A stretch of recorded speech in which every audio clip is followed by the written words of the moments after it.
Mak El surprise Mama. Yana, group hug, group hug, group hug. Group hug.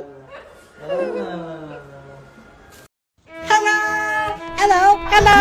Hello. Hello. Terima kasih kerana anda memilih Koko TV.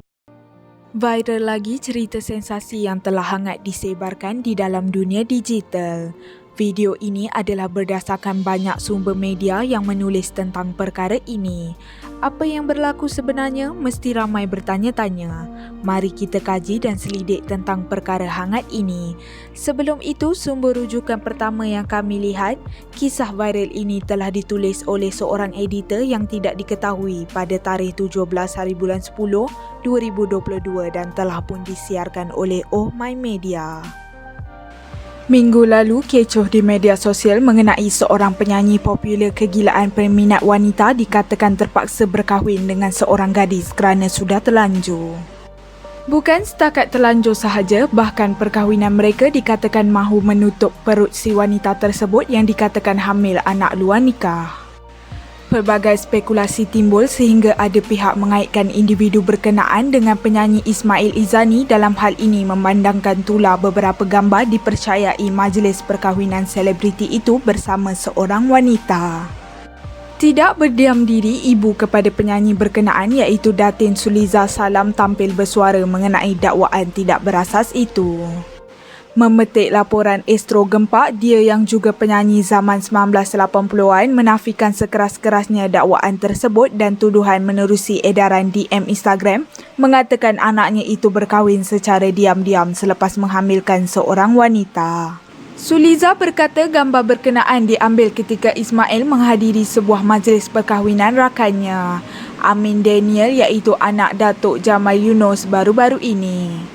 Kita tak naklah besarkan perkara ini. Budak perempuan tu anak orang. Apabila gambar dengan cerita seperti itu tersebar, nanti cemarkan nama keluarga orang.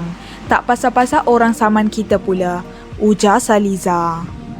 Tambah Saliza, individu yang menyebarkan gambar tersebut berkemungkinan mempunyai masalah hati. Bagaimanapun, Suliza mengatakan anaknya Ismail tidak mudah melenting selepas mendapat tahu mengenai hantaran DM berkenaan. Saya pun tak marah dekat Ismail. Saya cakap dengan dia kena buat statement untuk jernihkan keadaan. Yelah, sampai rakan artis Nurul Deep dan Ribali pun kongsi benda tu dekat saya. Tapi dia relax je. Katanya dia tak buat benda tu. Jadi kenapa dia perlu beri kenyataan? Saya hormati anak saya sebab dia dewasa dari segi itu. Dia tak ada masalah nak buat seks rambang. Dia pun ada agama, jelas Suliza.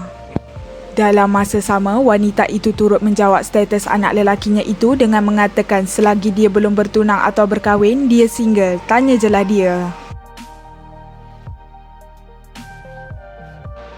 Diulangi, artikel ini diambil dari artikel berkenaan. Sebagai penggemar media hiburan, harus berhati-hati dalam memilih sesuatu isu.